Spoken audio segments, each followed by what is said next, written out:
Hi, we're here outside Parliament House today to let everyone in Sydney know that there are 5 incinerators planned for Sydney, for the Sydney Basin. 1 at Matraville, 1 at Wallachia, 2 in Blackdown and 1 at Lithgow. So people in Sydney, just be aware that there are 5 proposals for incinerators in Sydney, in our air basin, in our Sydney Basin that has already an inverted atmosphere. Now we know that incinerators produce more CO2 than coal and gas. So that is a pretty damning statement, considering the fact that the New South Wales government and the state government, not just the New South Wales government, the federal government, are actually classing incineration as renewable energy. So just put your head around that for a moment. They're burning plastics that actually come from fossil fuels and they're trying to say it's renewable energy. This is happening now in Australia, today. I mean, it may be the future for another country, but at the moment today here in Australia, this is what's happening. And it's bad. The government does not represent the people of Australia. We need zero waste legislation now. We need manufacturer responsibility.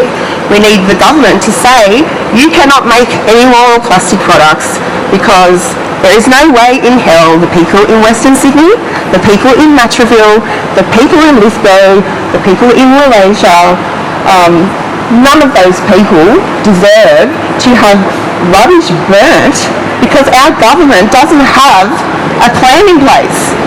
And they've known that they've needed a plan in place since the 90s.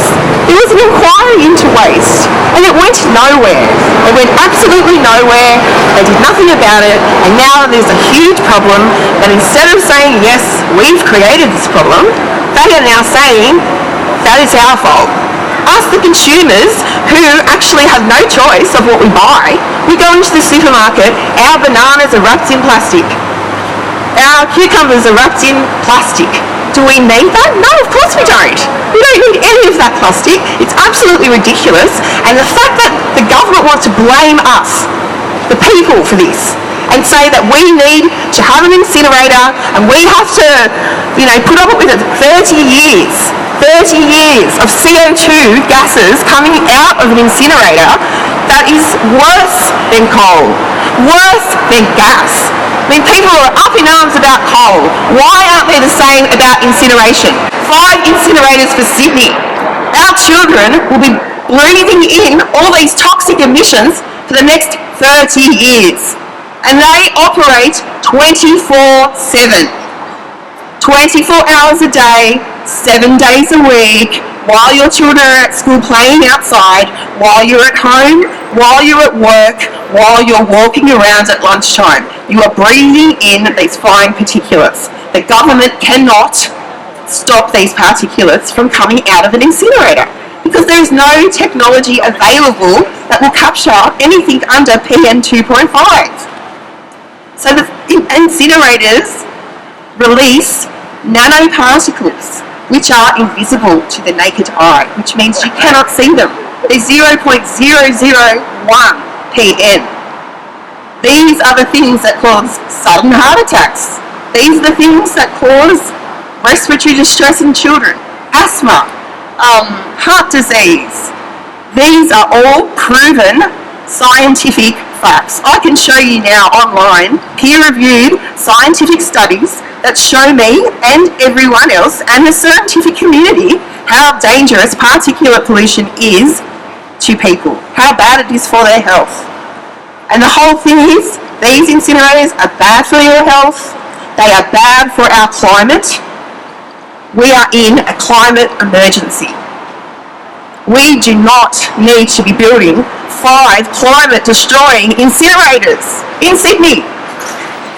Absolutely not. No way will anyone in Sydney allow 5 incinerators to go ahead. No way! The government has been put on notice today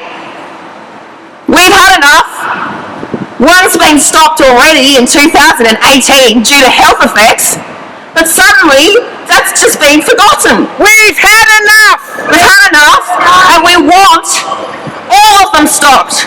You don't forget about what happened 2 years ago when the IPC said it was dangerous to health. What's changed? Nothing's changed. In fact, things are getting worse. Tell me, whose side are you on, Gladys? Whose side are you on? Whose side are you on, Gladys? Whose side are you on? When the eyes of tomorrow's children look back at what we've done, they'll only have one question: which side were you on? Were you part of the solution or just part of the con? Which side are you on, my friends? Which side are you on? Oh, which side are you on, boys? Which side are you on? Which side are you on, girls? Which side are you on?